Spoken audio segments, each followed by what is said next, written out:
Muitas vezes você quer então explicar a sua história trazendo os elementos fantásticos da sua narrativa. Isso é importante para que o leitor consiga entender o que acontece no seu mundo fantástico, no seu mundo pós-apocalíptico, dentro da sua cidade fantástica, abrangendo todos os fatores.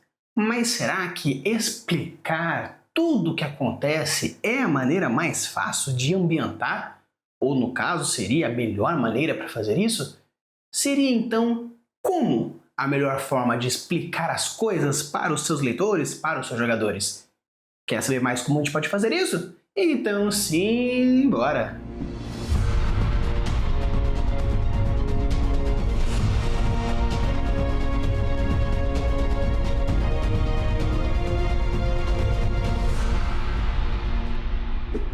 Alô, tudo bem? Aqui é o Falcão, estamos com mais um episódio para vocês e hoje nós iremos falar sobre o famoso Show Don't Tell. Na verdade, iremos falar mais focadamente no infodump. O infodump é uma forma bem grosseira, bem grotesca de apresentar uma informação que é necessária para a história. Só que o grande problema do infodump não é necessariamente a informação propriamente dita, mas é o como você vai fazer essa informação chegar até os olhos dos leitores, os ouvidos dos jogadores. Então, o importante é você entender que existem maneiras e maneiras de se fazer isso. Nós já fizemos um vídeo antigo onde eu abordei um pouco essa questão da técnica de Show Don't Tell, que é a técnica Sherlock Watson, onde nós temos alguém que vai explicar para uma outra pessoa e vai aproveitar para nos ensinar da mesma forma, algo que é bem fortemente trazido em Mushishi. Um mangá muito legal que vale super a pena você dar uma lida, e se você não conhece, vai lá depois dar uma visualizada como funciona Mushishi e eu trago explicando mais essa técnica. Hoje irei falar sobre diversos níveis do Show Don't Tell e explicar que o Tell Don't Show também é importante em alguns momentos se você souber usar. Então, no caso, hoje irei explicar para vocês algumas maneiras diferentes de demonstrar, de explicar mais sobre a sua lore, sobre o seu world building, sobre o seu cenário, sobre o seu universo, sem ter que ficar gastando bilhões de palavras no show e também sendo tão infodâmpico dentro do Tell. Então, bora lá conversar um pouco mais sobre essas técnicas de como você apresenta o seu universo sem ser tão chato. A primeira técnica, obviamente, é o Show Don't Tell.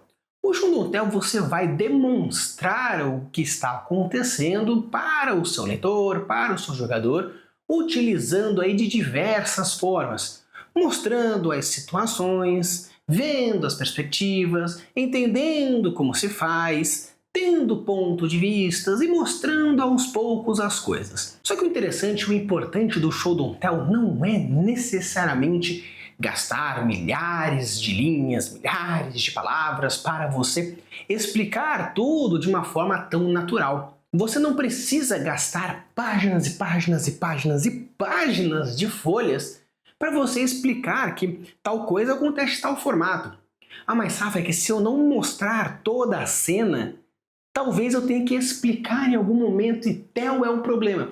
Tell não é um problema se não for ferir a narrativa. Tell, se for direto, incisivo, importante e sem quebrar o fluxo narrativo, ele é importante e ele é feito também. Você precisa informar em alguns momentos, a vida também é feita de informações diretas. Não é simplesmente, olha, eu vou mostrar para você que tomar choque na tomada é assim, você faz assim, enfia o dedo, lá. Não, ó, se você enfiar tal coisa, quebra, acabou. Então você não precisa fazer todo um show. O show, ele é importante para você ambientar? Sim, é importante. Porém, um show pode ficar chato. Pode virar uma descrição tão grandiosa, tantas palavras, tantas coisas, que vai fazer que fique chato. Quantas vezes a galera não reclama dizendo, Tolkien explica demais. No caso, Guimarães Rosas explica demais. Por quê? Porque ele utiliza da técnica do Show Don't Tell de uma maneira tão grosseira, não vamos chamar que é errado, só que ele usa tanto na essência, tanto no clássico, que você precisa demonstrar tudo e fazer com que a pessoa viva, ambienteie, sinta, perceba. Não precisa. Basicamente, o show don't tell você vai utilizar do que está acontecendo para mostrar o que está acontecendo. Você vai pegar os elementos que são importantes para o entendimento daquilo, vai mostrar os pontos daquela religião, vai demonstrar os pontos daquela cultura, vai demonstrar os pontos daquela cidade, daquilo o que for, e vai demonstrar aquilo que é necessário para o entendimento do personagem. Porque na vida real, a pessoa não necessariamente entende de primeira. Quantas vezes você não teve que errar várias vezes antes de entender alguma coisa? Você vai para uma cidade diferente, um país diferente, às vezes uma casa diferente. Você viveu toda a sua vida dentro da sua família e um dia que você vai conhecer a família do seu namorado, a família da sua namorada, é uma forma diferente. Você vai aprender com a pessoa necessariamente explicando. Não, em alguns momentos você vai lá, tenta, vai e erra. Em um outro momento a pessoa vai lá e explica. Em outro momento você não tem explicação, só te mandam fazer. Então o show serve para você demonstrar a situação como uma forma de aprendizagem do personagem, também no nosso caso, a gente esteja vivenciando mais profundamente aquela narrativa, com o objetivo de demonstrar aquilo que vai fazer e importar o personagem com a história. Se por acaso você demonstra todo o show de uma cultura e isso não impacta em porcaria nenhuma, nem na história, nem no personagem e nem na própria ambientação da história, não adianta você fazer um show lindo e maravilhoso se a importância dessa história não serve de nada. E com isso a gente entra em um ponto importante que é o timing. Claro que o show don't tell é importante, como eu já falei para vocês, sim. Mas existe aqueles momentos que é o timing da história. Em alguns momentos, quando você está mostrando a sua narrativa, você vai precisar descrever a lore da sua história, descrever a lore da localidade, descrever a cultura que está adentrando, descrever isso, descrever aquele outro, mostrar aquilo, mostrar aquele outro. Perfeito! Só que existem alguns momentos que isso é importante. Não adianta você fazer e quebra a sua narrativa no meio se isso não for impactar positivamente para a sua história, positivamente para o personagem. Ou se o personagem está no meio de um arco de desenvolvimento psicológico, entendendo mais sobre si, entendendo mais sobre o antagonista, vivenciando mais os seus arcos de ascensão, de decadência, e no momento disso você descreve tudo que está dentro daquele quarto onde o personagem está, com todos os elementos ordibísticos. As cores, semiótica, 5 sentidos, percepção, filtro de personagem. Nossa, é uma descrição linda e maravilhosa que não adianta em porcaria nenhuma, porque você quebrou a fluidez do design depressivo ou do design excitador que aquele personagem estava tendo. Você dá demonstrando todo o aspecto emocional do personagem, todo o arco do personagem e quebra porque você quis mostrar o lindo quarto onde ele está e isso não afeta em porcaria nenhuma. É o timing.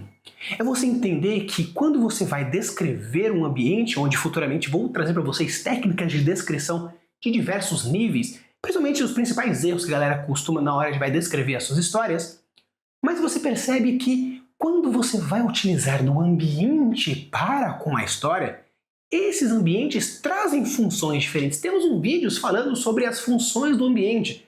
Desenvolver o personagem, trazer a lore, mostrar para frente, dar a descrição da preparação para ação, intensificar o plus ou o mínimo daquilo. Então, a descrição da localidade possui uma função. E se você for colocar essa função, mesmo que seja realmente importante, mas vai quebrar a fluidez da história, você precisa entender que o timing não foi o melhor. Entender que você precisa não apenas colocar o tempero, mas tem que saber a hora de colocar o tempero. Não adianta você querer fazer um estrogonofe e pegar, no caso, o creme de leite, que é um dos temperos que existe no estrogonofe, e jogar na preparação do arroz. Estou fazendo o arroz, jogo o creme de leite em cima do arroz, depois não jogo o creme de leite quando for fazer o molho e no final acaba um arroz que tem meio que empapado juntamente com, parece um risoto, um frango num molho de ketchup mostarda. Não é estrogonofe. Então mesmo que você utilize o tempero da maneira certa, no caso, utilize o tempero correto, Colocar o tempero na hora errada não faz dele o mesmo prato. Claro que existem alguns momentos que você pode colocar o molho do macarrão enquanto está preparando o macarrão, ou depois que está preparando o macarrão, ou simplesmente traz ele depois e coloca o molho à parte. Ok, existem histórias que permitem que você coloque as descrições em momentos diferentes. Mas você precisa entender que não importa se a descrição for linda, se o timing for errado, não funciona. Tanto que não adianta você querer colocar sal na sua comida se você for até mesmo tacar o sal ou simplesmente tacar o sal na cara da pessoa. Ah, mas a pessoa vai estar com a comida salgada. Perfeito, mas foi um timing totalmente errado. Então cuidado, não é só simplesmente saber usar o show don't tell, mas também tem que saber a hora de usar o show don't tell. Além da técnica Sherlock Watson, existe uma outra forma de você utilizar dos personagens como forma de apresentação do seu universo quebrando o seu infodump. E você pode usar isso de 3 formas diferentes. A primeira forma é algo que a gente já trouxe aí para vocês, que é a perspectiva do personagem. É o ponto de vista, é o filtro que ele vai usar. Se aquele personagem, mesmo que ele ambiente naquele local, ele tem a sua perspectiva, ele vê a história de um jeito, ele vê a cultura dele de um jeito, é o quê? Você explicar para o leitor como aquela cultura funciona, utilizando o PDV do teu personagem. No caso, você não precisa explicar que dentro da religião existe um momento de oração e depois disso, depois aquele outro, e todo o ritual, mostrar todos os aspectos. Você pode muito bem pegar esse personagem e ele exemplificar a situação dizendo: nossa, aquele momento de oração contínua que parece que dura horas, porque tal coisa e tal coisa e tal coisa. Então você pode utilizar do ponto de vista a forma como aquele personagem fala as coisas para os outros, da religião, da cultura, da mitologia, do cenário, do que for. Então aqui nós estamos utilizando como um diálogo, porém é um diálogo não simplesmente expositivo. É um diálogo que vai utilizar do ponto de vista do personagem como uma forma de utilização de filtro. E é interessante porque isso a gente pode ampliar para mais do que um. Onde você pode pegar 2 personagens que vivenciaram a mesma coisa, porém por existirem filtros diferentes, terem personalidades diferentes, funções narrativas diferentes, você traz múltiplos pontos de vista que fazem com que você entenda o ritual dentro de uma maneira um pouco mais certa, ou a localidade, ou a ambientação, ou o que for que eles estiverem conversando, porque você vai ter um filtro mais, por exemplo, mais feliz, e um filtro mais lógico, e um filtro mais romântico, e um filtro mais indeciso, e um filtro mais inseguro, e um filtro mais de líder. Perfeito, você tem 5 filtros diferentes que têm pontos de vista diferentes e vão visualizar aquele mesmo ocorrido de formas diferentes. Então, quando você for demonstrar uma situação onde as pessoas estão vivenciando aquilo e você percebe reações diferentes, você consegue entender mais profundamente o que aconteceu e por que está acontecendo, porque a gente tem diversos pontos de vista diferentes e você consegue entender um pouco mais nas nuances, porque cada um vai dar um enfoque em alguma coisa. Se uma pessoa mais lógica vai dar talvez mais enfoque nos processos, se a pessoa mais emocional vai trazer um pouco mais enfoque na energia da situação, se a pessoa é mais líder, mais eloquente, vai entender sobre as palavras que foram utilizadas, se a pessoa é mais romântica, vai entender. Então você vai pegando diversos elementos diferentes dos personagens e vai trazendo pontos de vista diferentes daquela mesma localidade ou da mesma situação lórica do ocorrido, que faz com que você perceba e sinta de formas diferentes. E o outro, quando você pega então esse ponto de vista da ancoragem do personagem, é transformar o world building de uma forma mais pessoal. Fazer com que aquele personagem não apenas sinta a história ou sinta a lore de alguma forma. Faça com que a lore tenha uma importância para ele. Seria como se por acaso aquele personagem ele é um pescador, na hora que ele for vivenciar um ambiente de rio, por exemplo, você descrever daquela situação ou mostrar uma situação onde aquele ponto é tão importante para o personagem que ele vai dar uma importância. E ele dando uma importância vai trazer para a gente aquela importância. Trazendo para a gente aquela importância, nós vamos dar uma importância. E nós dando uma importância, vamos gastar tempo, neurônio, paciência para entender um pouco mais e buscar mais daquilo. Você gera curiosidades diferentes Porque, devido ao ponto de vista que aquele personagem tem, ou que aqueles múltiplos personagens têm, você começa a se perguntar o quão verdadeiro é a história, o quanto influenciador é aquela história, o quanto aquilo é verdade, o quanto aquilo é mentira, o quanto aquilo é social, o quanto aquilo é econômico, o quanto aquilo é filosófico, o quanto aquilo é mágico. Você vai percebendo que a lore que você está demonstrando, fazendo esse show pra gente, com aqueles pequenos tells pontuais devido às colocações dos personagens, por trazer esse sentimento mais ancorado dentro do personagem, você permite que ele sinta mais, viva mais, entenda mais todos os aspectos.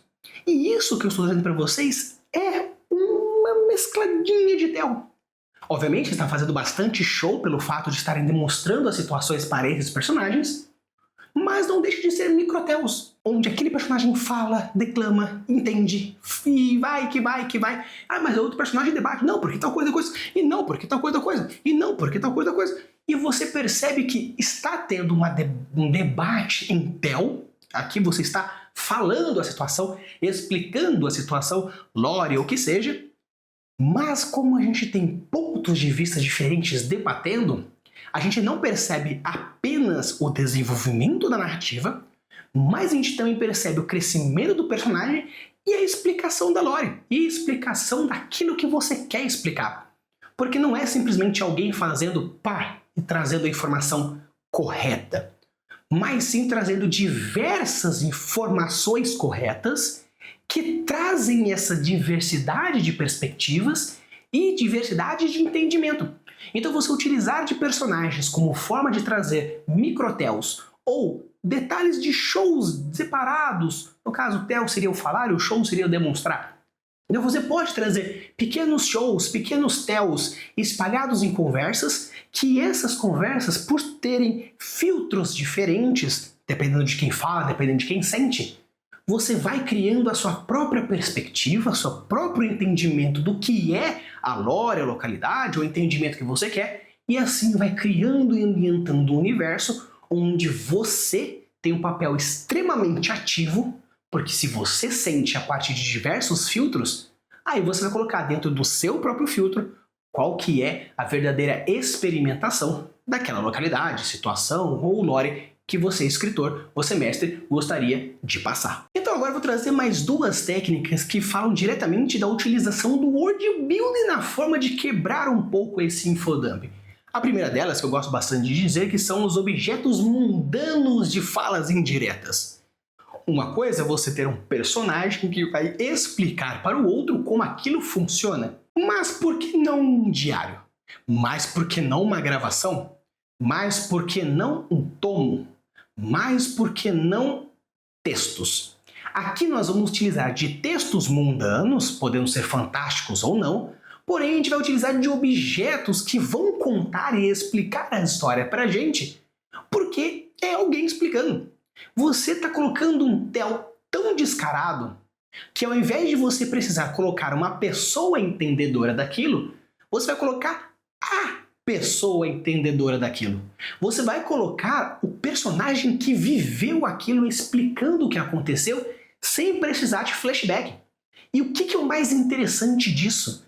Primeiro, toda essa história, toda essa lore de explicação, ela vai estar totalmente enviesada no ponto de vista do escritor. Ou no caso da pessoa que produziu aquele texto, o diário, ou a gravação, ou o tomo, o pergaminho, ou o que seja. E o mais interessante é que, além desse primeiro filtro, teremos um segundo filtro que é da pessoa que está lendo aquele tomo, seja lendo para você ou lendo para futuramente explicar para alguém. Então aqui a gente tem um possível telefone sem fio que vai gerar uma problemática muito legal para a sua história. Se por acaso você quiser não quebrar isso ou fazer uma problemática mais reduzida, a pessoa leu, entendeu, explicou, sentiu e fez. Mas se você gostaria de utilizar isso como um possível obstáculo, como uma possível queda do seu personagem, onde aquela leitura mal interpretada, ou no caso mal enviesada, vai gerar uma modificação interna do personagem ou do arco dele, perfeito.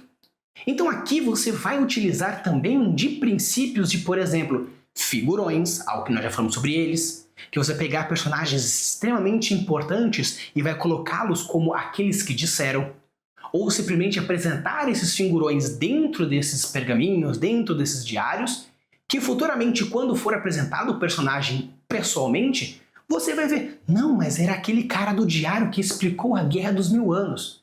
Então quer dizer que ele sabe como funciona, ele entende como que é. E você pode então criar perspectivas ou expectativas positivas e negativas. Tanto que você viu naquele diário que, no caso, a Calandrella, ela era uma bruxa extremamente poderosa, que ela fez com que algum dos planos deixassem de existir. No momento que os jogadores ou o personagem adentra numa taverna e percebem que no canto existe uma mulher estranha, e quando se pergunta ao taverneiro fala, aquela simplesmente é uma moradora de rua, mas qual é o nome dela? Nós não sabemos, sim, mas a única vez que ela se apresentou como Calandrella. Aí você pensa, puta merda, será que é aquela mesma bruxa ou simplesmente foi uma coincidência de nome? Com isso a gente já dá uma levantada de lanterna porque, ao apresentar o personagem anteriormente, agora você já tem uma possível perspectiva de será que os personagens vão falar com ela, caso seja um livro?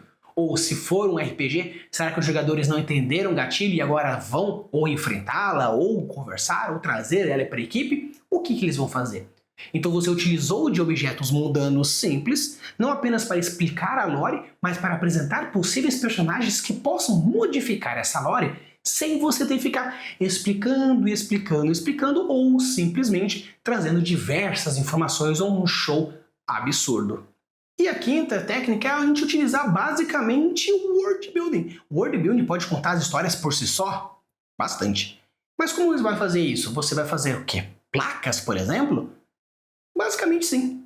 Uma coisa são objetos mundanos onde você está mascarando um Sherlock e um Watson, que na verdade você não tem uma pessoa necessariamente explicando, mas sim um livro, que na verdade é indiretamente essa pessoa explicando.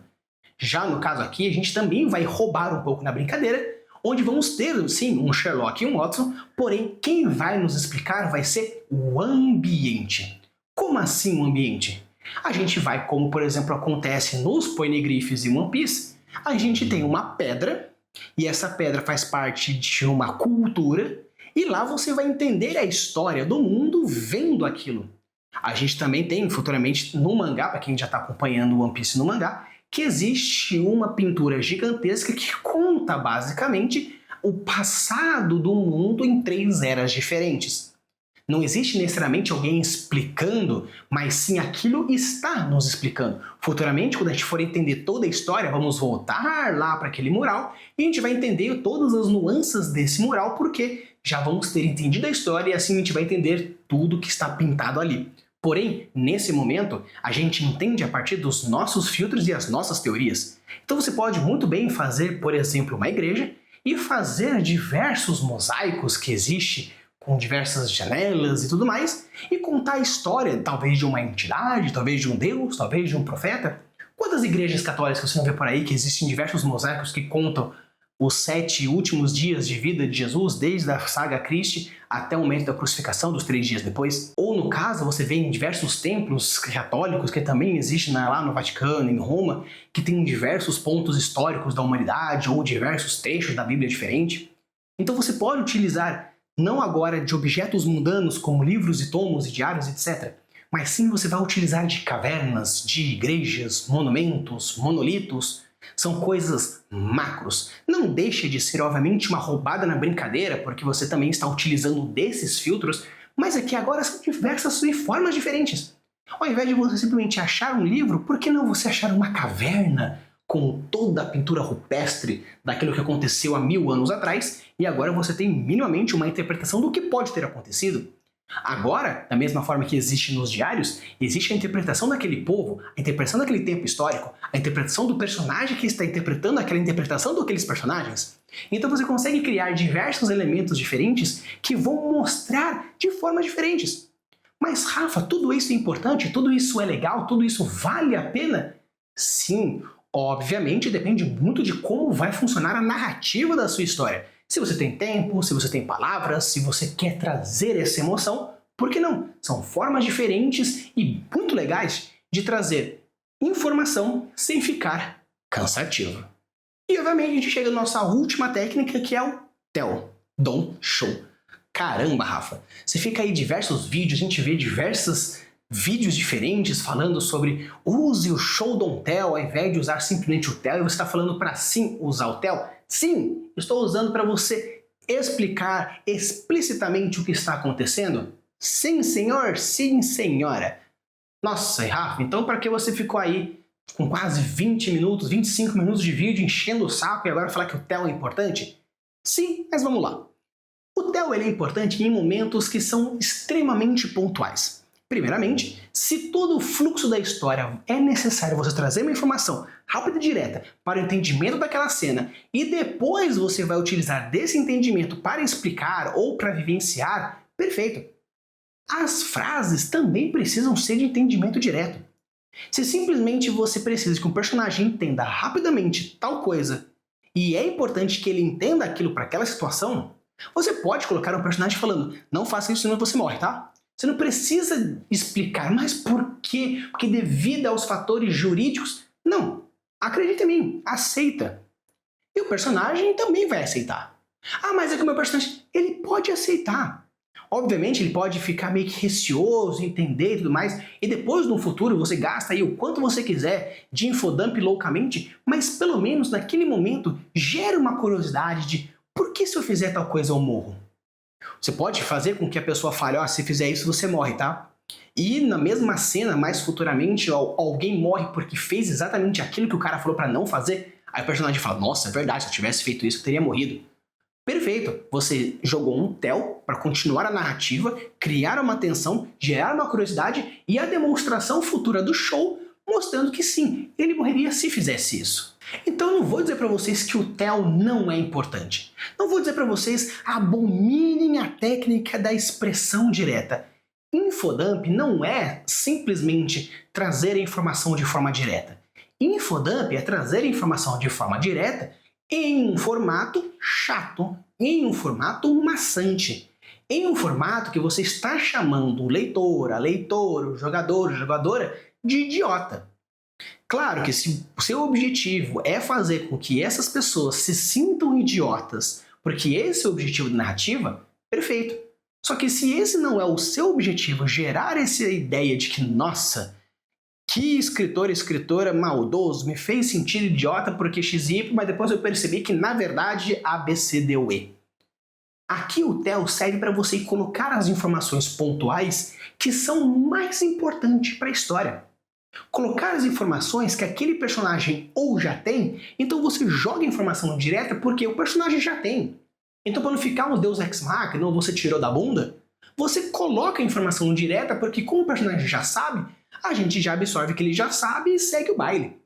Ou no caso, como eu falei, estava lá aquela cena totalmente depressiva do personagem aqui, aquele outro, e se chega um personagem que está aqui naquele ambiente totalmente depressivo ou eufórico e chega no quarto e você vai criar toda a ambientação, quebrando a narrativa de que não, ele entra na sala felizão, aí a sala era quadrada, isso, aquilo. Se aquela quebra de ou expectativa ou de flow não for desenvolvida para que aquilo seja criado de tal forma dentro daquele ambiente, não faça, não é legal. Então cuidado quando você for utilizar o tell, porque o tell realmente nem é uma espada de dois gumes. Ela é uma arma que pode explodir na tua cara se você atirar errado.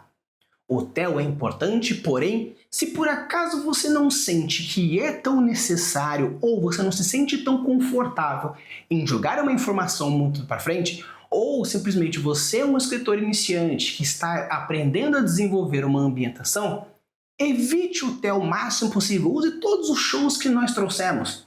Um show do hotel onde você vai demonstrar toda a situação, colocar a expectativa de personagem, colocar um objeto explicando, colocar uma pessoa entendida explicando, colocar uma ambientação legal e simplesmente usar de tell nos momentos mais necessários e mesmo assim, quando você for usar o show, você colocar ele de forma bem mais temperada e sentindo mais o fluxo narrativo. Então pessoal, esse aqui foi meu vídeo falando sobre o Show Don't Tell. Se vocês chegaram até aqui, deixa o seu like, se inscreve no canal. E obviamente, o show não é algo que, nossa, ele é a salvação de tudo, da mesma forma que o tell não é o diabo que, nossa, precisamos evitar. Esse vídeo mostrou que você pode usar o tell sim de formas importantes para não ficar chato e também utilizar o show da forma correta para também não ficar tão maçante. Não deixe de ser formas diferentes de apresentar o show, apresentar o TEL, mas também não deixe de ser formas diferentes da gente aprender a escrever de uma maneira muito mais legal. Se por acaso você conhece alguma outra técnica e gostaria que eu abordasse mais profundamente, explicando mais profundamente, deixa aqui nos comentários que com certeza eu vou dar uma lida e fazer um vídeo especial caso aprimore a técnica e passe aí para vocês. Se por acaso vocês têm alguma outra temática que vocês acham interessante, Rafa, como fazer uma floresta, um deserto, uma montanha, ou algum conglomerado, ou conclave, agora que nós tivemos o novo Papa, fale sobre papas, por exemplo, ou ascensão de deidades religiosas, por que não? Deixe aqui nos comentários uma temática que, se for interessante e achar que vale, colocarei na minha lista de produção de vídeos e faço um vídeo especificamente para você. Use a muda das suas construções e deixe os mundos cada vez mais incríveis. Valeu!